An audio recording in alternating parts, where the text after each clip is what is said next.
It's Dee Dee on the spot. Welcome to another episode of DD on the Spot. As always, I'm your host, Ryan Johnson, and before I get to our guest here today, I'd like to remind everyone that if you enjoy this content, to like and subscribe down below. We greatly appreciate it. We have Tim Demers here. He works at Grievous Gallery. It's 313 Council Street, Salisbury, North Carolina at 28144 is the area code. This is really a great venue, and we're very glad to have him on to talk about venues. This will be the first guest that we have. Tim, how are you doing? Man, I'm doing awesome. This is great. Thank you. Thank you very much. Yeah, absolutely. So why don't you give us a little bit of a backstory on what got you interested in music? What were your influences, and what are you up to currently? All right. Well, starting off, in high school, I was back then I was a hood, so everything from Anthrax to, of course, Metallica, Megadeth. I went to the majority of an all-black high school, moving from California to the East Coast. So, man, I just delved into this music, and it kind of gave me a persona as being the dark kid in school. But meanwhile, I was different from everybody else, and I really clung to music from that point on. Later on, I became fascinated with turntables. A lot of guys asked me, "Hey, man, what?" I own many guitars, bass, drum kits, things like that, which I dabble, but I'm a turntablist of all things. So everything from I was on tour for a while on the East Coast, out of Myrtle Beach, lots of House of Blues shows. I've got to open up with very, very large bands. I won't go into that because it's not really about me, but I have a absolute fascination with the rhythm and the interaction with the rhythm. So often when I have bands at our venue, I'll scratch or mix down with some things. I use the turntables as an instrument, if that makes sense to you at all. Yeah. So what was the culture shock like moving from the West Coast to the East Coast? Because they have very different cultures, in my opinion. What was the change like for you? It was really hard, but at the same time, it was extremely interesting. I went from a very lively. I went to school in LA as a child and went north, so just above Sacramento is a place called Rockland, and then from there we moved to a place called New Bern, North Carolina, which is basically a shrimping community. But anyways, it was a big deal. But I also, man, I learned so much about the early days of hip hop on the East Coast. I learned rhythm, on school desks. I was around kids, man, that were just born with rhythm. It fascinated me. And the hardest part was communication. I was called a lot of names. I've got a thick skin, but in kind of being I don't know the word, but people don't understand me and still don't to this day, and I kind of like that, so I stuck with that. Yeah. So what was your first experience when it came to music? Was it what was the first name of your band that you were in? We love hearing first band stories. Okay, well, as far as a first band, I got to play with a very, very large band because I was a touring DJ. I am my own band. Oh. And from that point, opening up for 311 and some other, and I could name drop. I don't want to, but at the same time, I was all of a sudden gone from a rave DJ, break beats, drum and bass, heavy scratching. Now all of a sudden, I'm with the big guys, and I've always wanted to be a part of a metal band or industrial style band that's not afraid to use an 808 kick drum. Even like, and I'll bring up, Korn or that sort of thing, that meshing of different cultures of music, but they're both aggressive and very strong. And I want to be a part of that because I see the effects of music on people, especially whether it's on the dance floor or it's some other venues that I played at. I can literally make people dance until they're thirsty, and by change of music, I can get them to go sit down at the bar and then take the people from the bar and get them on the dance floor. Just it's corralling. It's understanding your cattle. Yeah, I've heard stuff about that, how they can influence stuff just by the type of music that they play, and I find that just so fascinating. It's It really is something that they don't talk about too much either. But I remember there was a trailer for a movie where it was like with Zac Efron, where he was like playing a DJ, and then he was talking about that, where like how if he plays a certain song, he can like basically control what people do, and that's so fascinating. That's really cool because that's just, like I said, it's just an experience. And from a real DJ perspective, everybody's a DJ. And I almost hate to use that term, but that's just how it's been. But being a turntablist is a completely different thing. As DJ Shadow is somebody I look up to, and he's been in the New York Symphony quite a few times. There's also another DJ by the name of DJ Swamp, who I've been in contact with for years, who is the DJ for Jesus Built My Hot Rod Ministry. That's it, Ministry. So he's on tour with them right now. So I'm hoping that as a tableist, as a musician, we are going to be put back in to live music. Yeah. So before I continue, I do have to mention to the audience, I forgot to mention, but you are at the Gravenstein house. It's a house that we might be seeing stuff in the background, people. So if something falls or if you hear a sound in the background, we might catch the supernatural on live video. So could you give us maybe a little bit of backstory about the house and why some people might think it's haunted? Is there like a story behind it? Well, the house, it's very mysterious of when it's been built. There was a book wrote about the house. On top of that, it was involved, or this novel was actually, and this was in the 40s, was actually the first gay porn or a book that was wrote. That's just a little small piece. Yeah. Apparently, ever since we've moved into this house and we've been warned of the spirits and the chaos that can happen here, we have learned to live in harmony, and it's absolutely a wonderful, really a magical house to us. And as I was explaining to you, was even just during what we're doing here, I'm keeping a close eye on my wife's tablet here, and I've placed things down so we don't have anything getting kicked off of the shelves.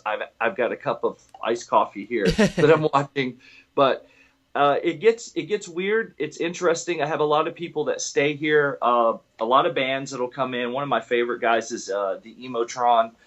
He'll stay here. And the weirder the better, because all of a sudden when they're here, their facades come down, and I kind of get to see who they really are, especially when they're texting me from downstairs in the house saying, "Hey man, it's getting weird down here. Do you mind?" How does that humble you, like as a person, kind of knowing that there's stuff there that you might not be able to control? Did that really help change kind of your demeanor and kind of make you a more humble person? And that kind of, obviously an attitude like that helps you out with anything business wise. So how has that affected you? Man, what a fantastic question. I'll tell you what it's done. It's taken my interest for the unknown and has absolutely satisfied it. It's instead of wondering and delving in and these questions about this and that, it actually has brought a real peace and a calming to my life, and especially dealing with people in a negative nature and having the Grievous Gallery, because Grievous is not a friendly word, nor is it a friendly emotion. So to me, it's actually really calming, and I giggle. Let's say when something gets tossed, I don't know. Here, I just picked this up before. This was on the floor. I don't know who put it on the floor. It could have been somebody else. I don't know, but it's things like that just make me laugh. Yeah. Talking about Grievous Gallery, so how did you how did you become the proprietor of that venue? How did that work out? I'll sum it up like this. On the day of 12/12/12, I received a catastrophic TBI, which means traumatic brain injury. I died in my wife's arms, was resuscitated a few times, and I went from racing professional motocross for 18 or 20 years and also holding a jousting career. Very little education here. So I used my body, my beautiful looks, and being an athlete and an entertainer was what I based my income on and what I do in life. Well, after this, I become totally different. It was a reinvention of self. Half the man that I used to be, no pun intended. Um, but when you're learning how to talk again, you're learning how to use words that are descriptive. Let's say the word scissor does not mean the word yellow, but for some reason I described yellow as scissor. So, hey, nice scissor shirt. And then having people, earlier wanting my autograph and willing to stand in line for it, it went to now people were surrounding me on the streets of Salisbury, asking me if I was okay, and me being very confused because apparently I just had a seizure. I've pissed my pants, and people are trying to help me. And people that know me now, of course, then they were like, "Hey, if you seem to be a very good person, shave your mustache, cut your hair, get off the substances, and maybe things will work better for you." Meanwhile, I'm sitting here with pee-pee all over me, and the first thing that come to mind is it's not their fault. And there's something to be learned from this. And I didn't know what it was then, but I really had to slow myself to anger because I was extremely hostile and dangerous in a lot of cases, especially to myself. And breaking bottles, plates, and dishes is what we do at the Grievous Gallery on top of music. But I'll give you a case scenario. Over-medicating. And what I mean by over-medicating, my favorite beer, I'm drinking, I'm feeling sorry for myself, I'm contemplating on hanging myself, just trying to pick out the day and time that didn't affect so many people. I would laugh and joke about it, but it wasn't funny. And during this time, I heard a lot of people say, if you just leave it with the good Lord, it'll be okay. And if somebody was going to tell me that again, I was gonna remove teeth one by one. And so one day I was back there and I started writing things down. I don't even know where the Sharpie come from, but I started writing things down in this bottle, many bottles that I had collected, some full of rainwater, some full of cigarette butts. I started writing them down and I would cast them up an old brick pile in the backyard here. After, I'm going to say 15, 20 minutes, I felt sober and I felt good. And I felt like I just knocked the guy off his horse. I just felt like I just hucked a set of triples during a national. I felt like I could breathe a little bit. And it was, I didn't understand what was going on. I didn't share it with anybody. But then on top of that, I kept doing this. So over-medicating, you have habits. I don't go out in public. This is what I did. My wife would go and work, come home. We bought this home. We were homeless when we bought this home. They were going to tear it down because of its issues. But anyways, she was the one who pushed this whole experience to share with other people. And soon gave me a place, an old Cheerwine warehouse here in Salisbury, to share this. And I had no idea the absolute effect it would have, not only on my community, but so many people are coming here to do something so childlike, and it helps. And it's extremely humbling, and my faith in humanity has changed like you wouldn't believe. Absolutely. So I gotta ask, because most of the audience is very, very interested in this. What made you become a jouster? Because that's such a profession that not many people have, and it's something. I'm a huge historian, so I love that type of stuff. But what got you into that profession? Oh wow. Okay, so as racing motocross, our careers end quickly. A lot of the retirement age is somewhere around 27, 28, and if you can make it into your 30s, you're an old man. So knowing that I'm approaching that time, I needed to find something else to do. And having a 6th grade education, no college, nothing like that. I hit the ground running and followed my heart. Well, that led me to a place called Medieval Times in Myrtle Beach, and I was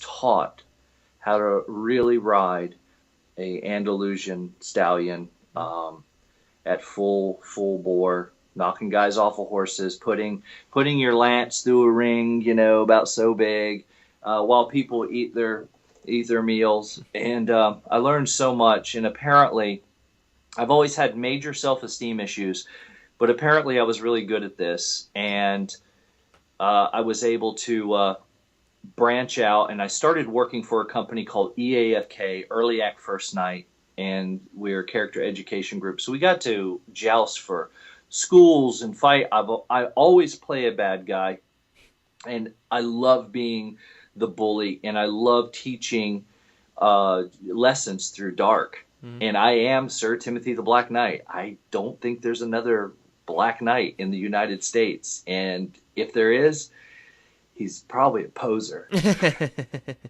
But yeah, that's how I did it. And I love sword play. Hold on a second.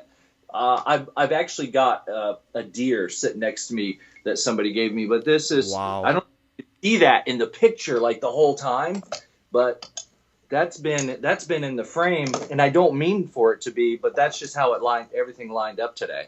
And Oh no, it's fine. It's fine. We do cut off screen, so yeah, we can't see that. Yeah. Yeah. But anyways, I learned a lot. I learned a lot about myself, and I learned a lot about myself. Mm-hmm. Yeah, You're on a horse. You're in armor. It's 113 degrees in Texas. You've done 3 shows, and the first thing you think about is not yourself, but it's about the animal that you're riding. Mm-hmm. It's the communication between living things that communicate differently than we do, and they'll tell you when they have. It's made me more sensitive. Put it that way. Yeah. Just more sensitive to being aware of other things and other people. Have there been any mishaps or injuries that you've had while jousting? I mean, that can be a very dangerous sport. Do you have any stories about that? That's almost like as we say in the South, every day. So each show is different. You try to make it the same, but I hit a guy on the backside of his head that missed one of the choreographed fight step moves, and I maced him right across a ball and chain on the back of the head. And if you'd like to see that, again, you can go on Sir Timothy the Black Knight or EFK video. It's on there. I don't know if you can see this. Here we go. Pinkies, a lot of broken fingers. Yeah. So whether they're caught in stirrups or they getting banged on by, let's say, a war hammer or something like that, you go through a lot of physical pain, but most importantly, you start taking pain, and you can either use it for an advantage, a lot like anger, or you can put it in a little box, but that little box is not a strong one, and eventually that pain's going to come out of that box and then show you, it's time to sit still, or it's time to regather. But a lot of mishaps. I'll tell you one in particular. I first started working for Medieval Times. I was a squire. I was a very beautiful squire. I ran through the curtains. I didn't know the order of service. And when I was running through the curtains from the back, the staging area, there was a horse with no rider coming in at full gallop. Oh, wow. So I went chest to chest with the horse. The head passed this way. I went underneath the horse. And just in good form, in being a hard-headed motocrosser, I jumped up like nothing happened, and I bowed to the crowd, and I thought I was going to die, but I couldn't let anybody see that. And wow. that pretty much described my life up until this point, as hiding how I really feel. Wow, that's an amazing story. Not many people get to have careers like that. So I mean, it's really been eye-opening for me. But one of the things that I also want to touch on is you mentioned that you died in your wife's arms. What was that whole experience like for you? Did you have sort of like an experience? Did you like see yourself floating, or what was that like for you? Because not too many people have that experience where they die and then get revived. What was that like? That's where the magic happened. That's where the real experience is for me, and a lot of questions were answered. I got to spend. Without getting too philosophical, I can only tell you just my experience and by itself. But knowing that I was fading, I knew that I was fading. There was a point in time where this 3-pound mass in my skull was obviously wasn't working. My skull was broke open. So, but I never lost consciousness of self. Therefore, the brain is a tool, and I was told and I've learned that I'm in here. So during this whole thing, whether it was being resuscitated or, let's say, approaching the other side, it's quite an experience. But I'm gonna tell you, to anybody, and you'll have to take my words for it. And one day, just remember, none of us are gonna leave here alive. But the important thing is that living is the hard part. Dying is easy, and sometimes it's very sweet, especially when you're in a lot of pain. And when you're over there, there's no time. So what feels like a week or a day or an hour can only be a second here. Wow. So there is those parallels or layers of whatever you want to call it, but that's the best way to describe it. And yes, I got to see some very, very, very beautiful things. And when your mind's turned to mush, your eyes still work very, very well. We're gonna leave it at that for that question, because I want people to kind of imagine like what he saw. I don't want to give it all away. What would you say is the defining characteristic of the Grievous Gallery? Like, if people who are visiting, what would be the first thing that they'd say to describe the place as soon as they walked in? I get a lot of ahs. So when they first walk in, there's a white room, and it has glass work that we have taken the shards of glass, also where they write things on plates before they cast them into the wall. Sometimes, without hanging their laundry up for you to see all the stains, you will see hints of maybe what that person was going through. So it could be rape. It could be, stuff that they're hiding from the police, whatever it is, they need to get it off their chest. Well, that's the place to do it. But then they go from this white room now into this giant warehouse, which we have decorated with everything from a tree with beer cans on it, and it's so hard to describe. All the artwork that surrounds you is completely organic. Most of it is from my patrons.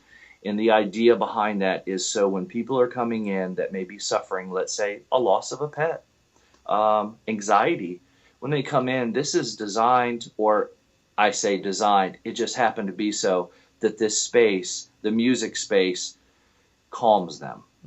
And it gives them a sense of like, oh, so they become interested, and they start looking at the art pieces and the other things, whether it's the drum kit, whether it's all the guitars that I don't play, whether it's the speaker system, whether it's the puppet hanging from the ceiling, whatever it is, they find something to identify with, and instantly it calms them down before we go into the break room. In the break room, they pick of one of 3 packages of bottles, plates, and dishes. I line them up on a table. I allow them to take their phone and connect them via Bluetooth, crank up any music they want to. I close the curtains, and I give them 30 minutes to laugh, scream, cry, cuss, make up words. I've seen grown men on their knees crying. One in particular, a firefighter that couldn't get the last person out of the home, and this person was screaming, "Help me, help me." He's got to go to work the next day. What do you do? Well, he thought it would be a good idea to come there and start his journey on getting through and not around. And apparently the words of encouragement that rolled off our tongues has helped him with that journey. That's so unbelievable. I mean, especially the room where you can just kind of let go of everything. I mean, I think more places sort of need to have that, and I commend you for coming up with that. I mean, that is such a great idea.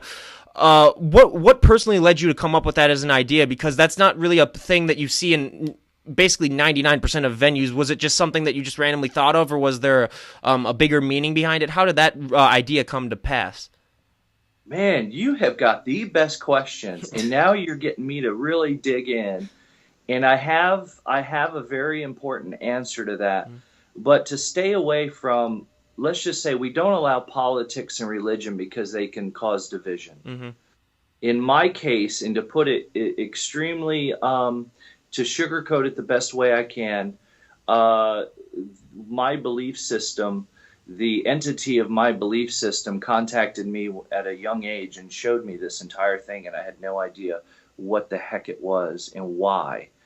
And then all of a sudden, one day, it hit me like a ton of bricks. After we started this, I just started crying. And I had to call people that I told about this dream in my 20s, and they're like, their mind is blown. So apparently it was supposed to happen at the right time. And it seems like timing is everything. I wish I could say I'm original, but I don't think so. I really just think I'm, as any good DJ, or let's say any good musician, creates an atmosphere. So in my case, I'm creating an atmosphere for people to shed off their unwanted emotions, and also open up a place where music is such a healing tool that I encourage people that don't know how to interact, along with autistic children that I know this could benefit. So I teach them the concept of rhythm. And once you learn the concept of rhythm, now you're interacting with music instantly. And that could be, sitting in a crowd of people at a damn shindig and you're clapping to the music. Well, you're focusing on that clap means so much. And when you start hearing that you're off, or the person next to you is off, you're going to do whatever you can to stay on point. Mm-hmm. And from there, and actually, after we have concerts, so let's say we have 3 or 4 bands. It can be anything from rhythm and poetry to local punk bands, husband and wife bands. It's really cool. But anyways, when they're done, we take them in the back, and I ask them to. A lot of these guys are on tour. I ask them, hey, would you want to leave some things? I give them the opportunity to leave some things there before they go to the next. Because a lot of these guys are working very, very hard. It can be very appreciated, but they're not looking for somebody else's, notoriety, or they do it because they love it and they need to be reminded of it. And the only way you can give is if you got it. Mm-hmm. So if it starts making you bitter and you don't want to do it, then you can't give the music. You can't give the gift. And I say gift, and I don't mean that. You can't give what you've worked so hard to get if you don't got it. Yep, absolutely. Because there's people that have gifts, don't get me wrong, but I'm not one of them. I had to work really hard to play turntables. I had to work really hard to interact with rhythm. I had to work really hard to learn microphone etiquette. Yeah. So what would you say was Grievous Gallery's biggest struggle starting off, and how did you guys overcome it? Oh, man, people laughing at us. People going, this is bizarre. I had people that would just walk in off the streets and look around and go, wow, this is something you feel like it'll work? Me and my wife sat in this warehouse for months and months and didn't see anybody. Then when you have a few bumpers come up, so people drinking from the local bars or breweries that we have here would come down, and what ended up happening is that they started coming in just to throw this stuff and just to laugh at it. So when they go in the back room and they're doing this, then all of a sudden when they come out of the curtain, they're crying. It started to set in. And then the first thing I hear is every time, oh my God, I needed this so much. I didn't realize it. And I have so many people to tell. So we don't do a lot of advertisement. I really want people to find us, and that's including the bands. The bands are just a byproduct of what's happening in the throw room. So now they're coming to us going, we want to play for you. And I'm like, oh my God, that's so awesome. So them coming to me and expressing how much they want to be there takes so much business out of it. Now we're like more human. We don't have the chip on our shoulders of being, let's say, an artist or being misunderstood, because I don't look at bands as a money maker. I look at them as an opportunity to give somebody some encouragement. Kid watching that guy play the guitar and beat the ever-living piss out of it. He goes, I want to do that. It works. Yeah. So when you were struggling out, when you guys first opened, what was the first band that you guys had perform? Well, that's a good one. Local talents. I would have to say Paper Wasp, Okay. local band here. Also, a guy named Duke Wicker who now does a lot of my booking for the gallery, Mhm. solo acts. So we have a lot of guys with guitars and acoustic guitars. And no offense against acoustic guitars, but everybody's got one.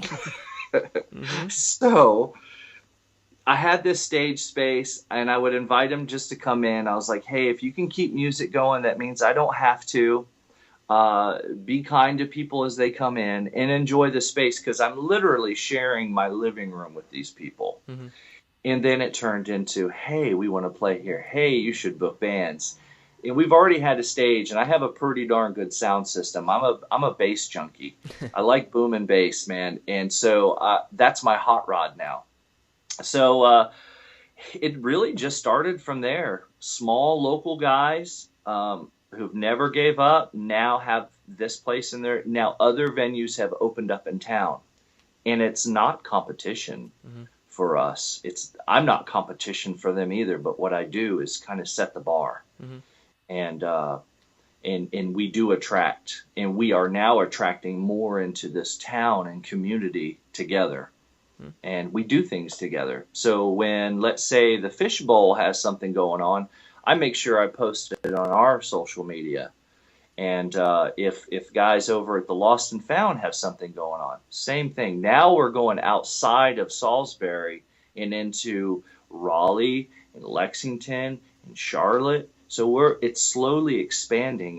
It's really wonderful, actually. Yeah. Very refreshing in the music biz. So I've always wondered, especially coming from someone who started their own business and then is starting to see the fruits of all their labor, what is that feeling like knowing that you brought something kind of from the ground up and have provided a space where obviously people can let go of a lot of emotions, a lot of people can heal? What does that mean to you personally knowing that you're providing that sort of environment to people?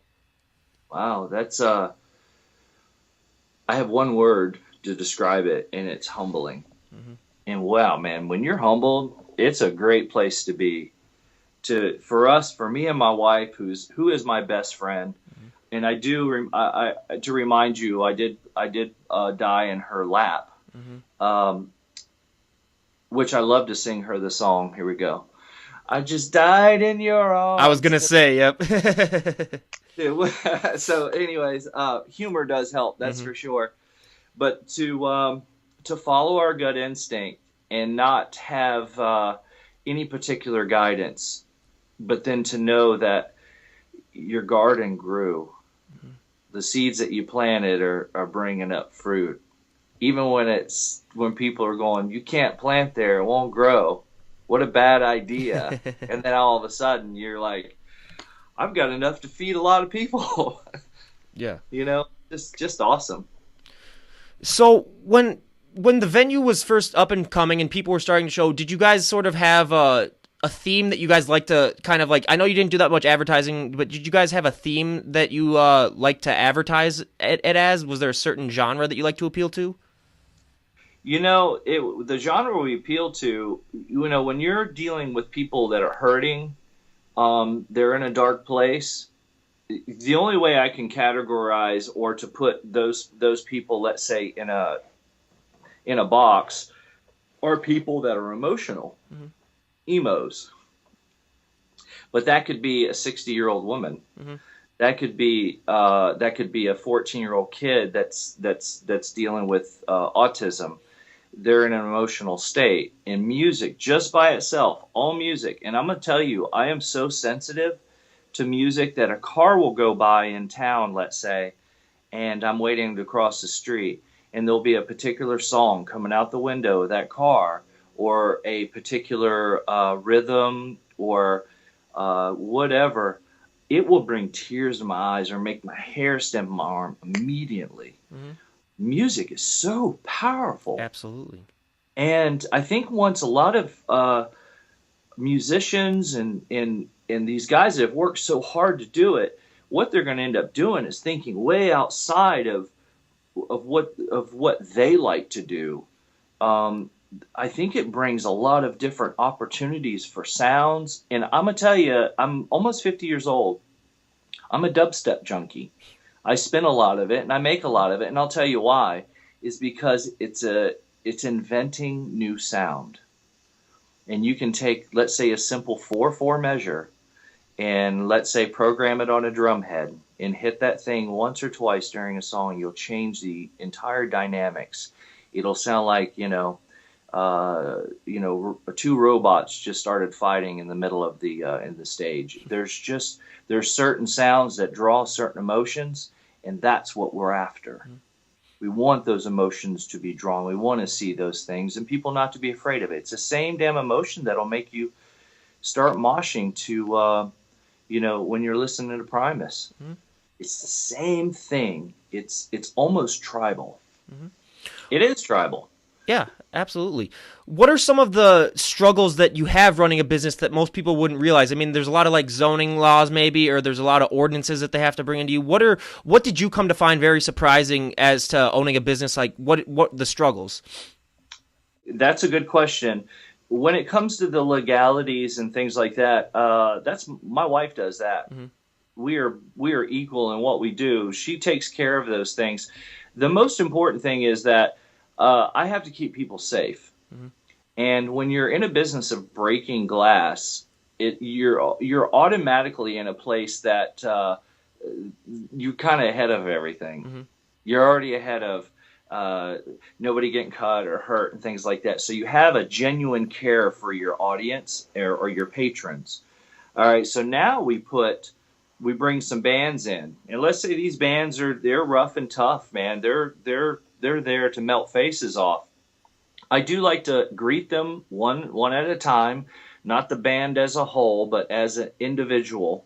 So if there's a 4-piece band, I'll talk to them individually, and I'll give them a little insight and instruction on the atmosphere of the place and what their audience will look like. And having that honesty, on top of that, talking about your sound system and what they can use and making things easy, it automatically, they're already like, oh, I can't wait to play here. So now they're relying less on alcohol. My patrons are relying less on alcohol because they don't have to lower their inhibitions to dance or to give the bands credit or to be in the moment or in the music. It seems to really come naturally. Yeah. And so the focus is art and music. What are your future plans for Grievous Gallery? Are you planning on making changes to it, or do you like the way it's going right now? Well, what's the future look like for that? Oh, another great question. Okay, so me and my wife have reached the space where we have to expand. So this thing that went from a fetus to a baby now is a toddler knocking shit off the shelves. It needs a bigger space. So I need multiple break rooms. One in particular that I'm designing. So let's say a family is coming in that's in crisis. Mm-hmm. They're able to sit with a counselor, not me, but to sit with a licensed counselor or their physician and try to work things out. But yet, as they do, they're able to sit comfortably in an environment that is conducive to what they're doing or going through. Write some things down, smash it, maybe sit down, have a cigarette, talk to their counselor, write the husband's name between husband and wife on a plate, and she's writing, his name and doing all this stuff. But that's a great way to squash it. Mm-hmm. It's a great way. Like, all right, so me and you have beef. Oh, man, let's not slug this out. Hey, let's go to the gallery. I'm going to buy us a package, man. Let's work things out because I appreciate you. Mm-hmm. And that's what we do. Now, on top of that, we have a larger stage, much larger stage. It's basically 3 stages together. So I can go opening act, bam, opening act or second act, bam, headliner, boom. So it's all pow, pow, pow. That way I'm out of there at 11. Everybody gets their show times. I'm not a bar, but I do serve. So that way the focus is the music and it's keeping people engaged. Now, on top of this, something that's very important, it could be Googled. If you look up Dr. Evil or Philip Morris, he's a very, very prominent figure here and all over the world. As a matter of fact, Dr. Evil, what was that movie where he's like Austin Powers. Austin Powers. Okay. that character has come from the friend of mine, Philip Morris, or Dr. Oh, Evil. wow. When he died, the family just gave us their haunted asylum that's known all over the United States as a haunted asylum that people pay good money to walk through, but at the same time, they're safe. Mm-hmm. There's fire codes. Everything's fireproof. There's areas if there's any issues. So this has been given to us, so we're putting that into our new space now. But what I'm going to do is I'm going to create an experience, not a blood and guts experience, but maybe complete darkness and complete silence as part of the experience. Kind of digging into self a little bit. And I'm going to call it Eche, which is ECCE, which means behold. I'm always trying to figure out a way to take something that's negative or looked upon in a way that's not for everybody, but I don't want to limit myself by casting a net with big holes. I want a net with smaller holes so I can reach more people. Money is a great thing to have. I don't know what that's like. Mm-hmm.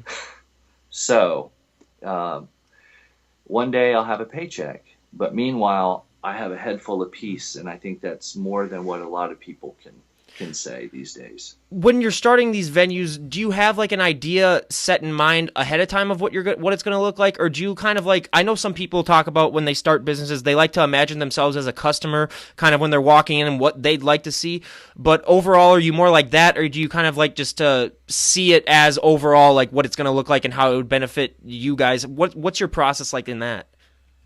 Well, often people, including myself, we worry so much about the future. So since it's not here yet, I could sit and think and plan, but then that planning can sometimes turn to worry. Yep. But I've also learned that, hey, I'm not going to worry about it. I'm gonna do this. I'm going to plan things. I'm going to enjoy the journey, especially the craftsmanship and the crazy ideas about what you're doing.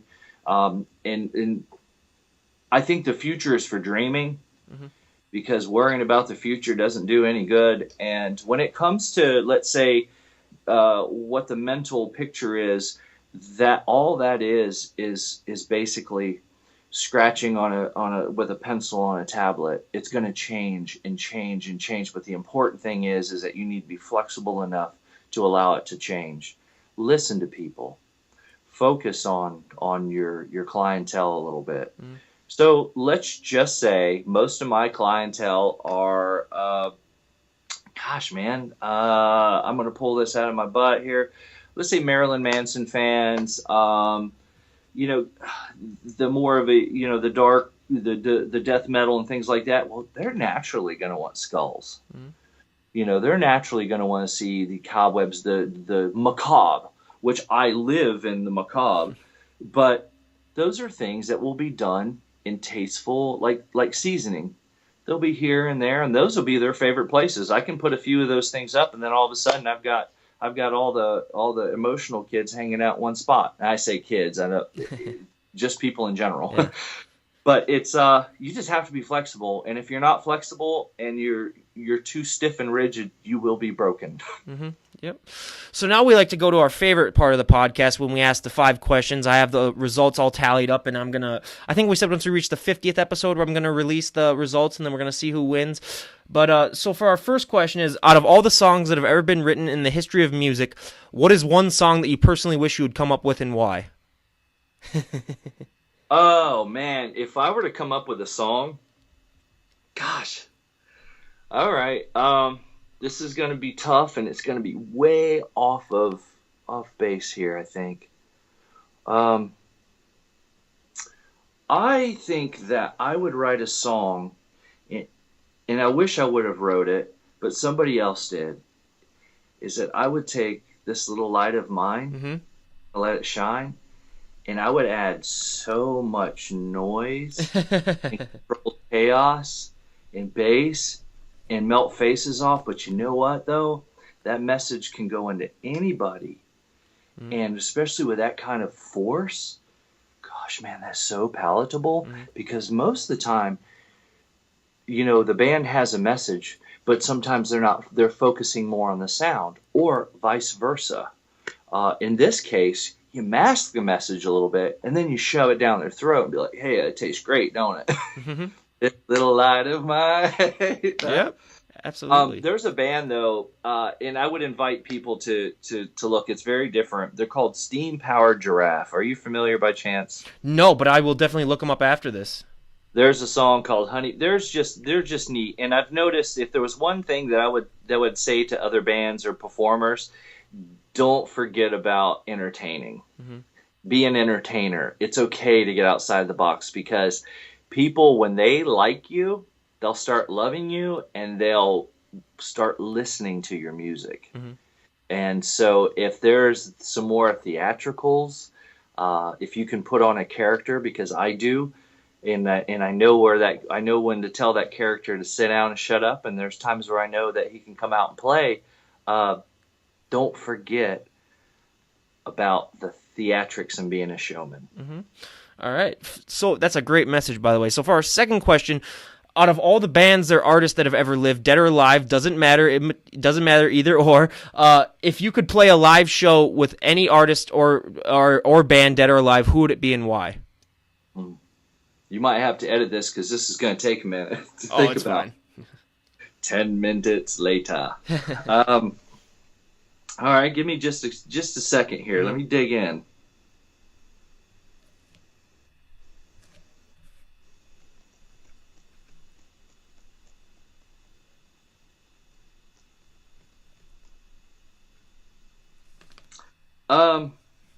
Because of my head injury, I lack sometimes pulling the words out. The lead singer for Alice in Chains. Lane Stanley? Yep. Yeah. If I could just sit with the dude, sometimes you wish you could just meet people or know people, not for any personal gain, but you have something to give them that could help. But his vocals, his music, the entire band as a whole could literally open your chest up and give you something to think about, and you feel it. And especially the melodics of his voice and his prowess, man. He just seems like a really down to earth guy that took music and used it as a full expression. And he was telling people how he felt, and he wasn't messing around. And things happen, and it's just I think that would be it. Yeah. He's definitely one of the big ones. I mean, I was a huge grunge fan growing up as a kid, and that type of music really appealed, especially just his voice, too, is one of the most powerful voices I think I've ever heard. It's amazing. So for our next question, is there, if you could have any band perform at Grievous Gallery, if you had your pick, who would be your choice to perform there? Gosh, because I'm not raising the bar too high, that I'm keeping things at a realistic level. I'm going to just say it again, Steam Powered Giraffe. They're steam powered robots that are really human, or are they steam powered robots? Singing, music, but they're also displaying talents of mime. So their moves are and it's so cool. But I think it would encourage a lot of people here locally, because we have a lot of people that are trans, they're in transition, as though as one of the band members. The music is melodic and fun and entertaining, and it's not a melt your face off type of show, but it is something that will keep you captivated the entire time. And sometimes that's what we need right here, because that could change next week. But sometimes people need that right here and now to take them away from where they just come from. That's what entertainment's all about. Absolutely. So now we're getting to the real nitty gritty. Guilty pleasure song. What is a guilty pleasure song that you enjoy that most people would not guess that you like? Okay. Guilty pleasure song. It would be an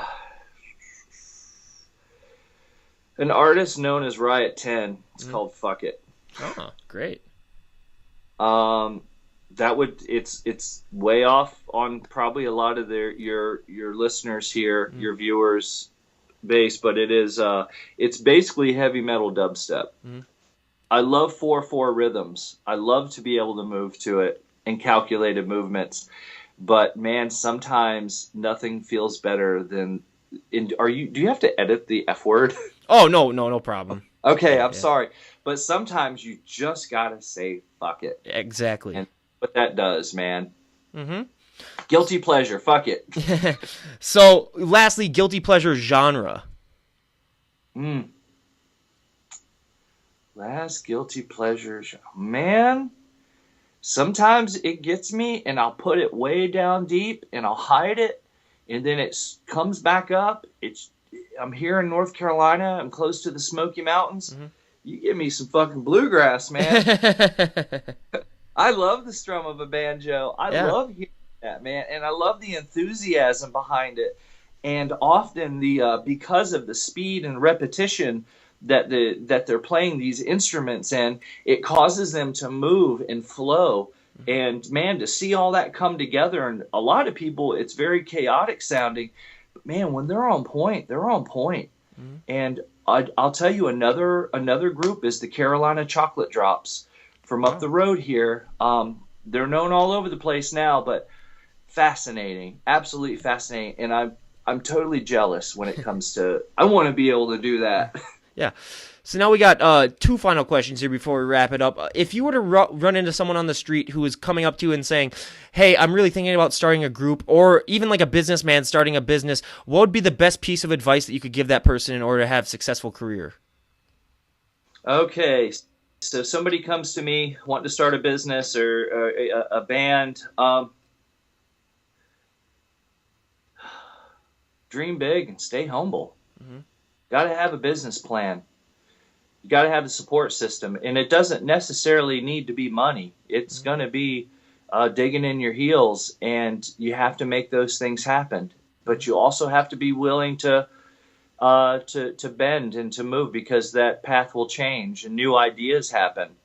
Uh, but if it feels right in here, keep at it. Keep at it. Even if it doesn't make sense in here, if it's in here and it's in you to make this happen, oh man, the world is yours. Mm-hmm. Like literally right now, there needs to be a movement in music, and we're all waiting. So if you're watching this, think outside the box, and it's okay to love the people that are there to support you and to encourage them, and at the same time, melt their faces off. Yep. Exactly. So, and if you were to give yourself advice, or if you were to meet yourself that was like 10 years younger, and you were to give yourself any advice musically or career-wise, what would be that piece of advice? Keep my ding dong in my pants. No, just you can add that, but for me, there again, I've always been extremely fast moving, especially when it comes to racing motocross Mhm. and being Sir Timothy the Black Knight on the joust field.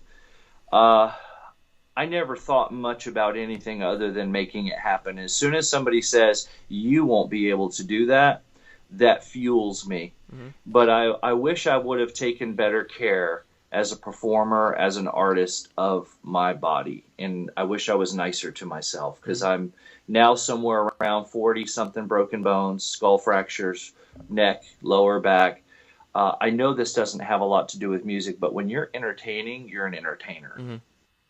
I wish I would have been better to myself. And I think this would go the same as when a band starts to really come together and they start to feel the energy from the crowd.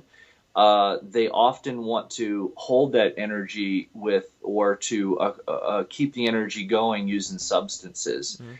Uh, Stay away. Mhm. Stay away. Doesn't mean you can't have a little fun, but don't rely on the substances, because I'm seeing so many great and wonderful bands and people get together that are doing something so good, and then they stop too long to indulge, and then they end up staying Mhm. where they stopped. And don't do that shit. Yeah. Now, where can people get a hold of you? I mean, I know you have a Facebook page, and I know that do you guys have a website? If anyone wants to perform there, if they want to get in contact, what's the best way to get a hold of you? Well, just to make it easy, if they will contact us, and it can be Facebook, Grievous Gallery, uh, or they go on our website, which is www.grievousgallery.com. It does give a mission statement. Anything on YouTube about Grievous Gallery is usually from patrons, news crews, PBS, things like that, which is very interesting. I do have a booking guy in his. What I'll do in turn is I'll receive the message. I may contact the whether it's the band or the entertainer personally, and kind of see where they're at, so I know how to set it up for the booking guy, Mr. Duke Wicker. So, and we're extremely easy to book with and to make things. I'm actually currently trying to design accommodations for traveling bands or acts at the new place. So instead of them, it's a late show, they've put a lot of effort into it, whatever, they need to get to bed and get on the road for the next day. I am working on supplying or making that happen.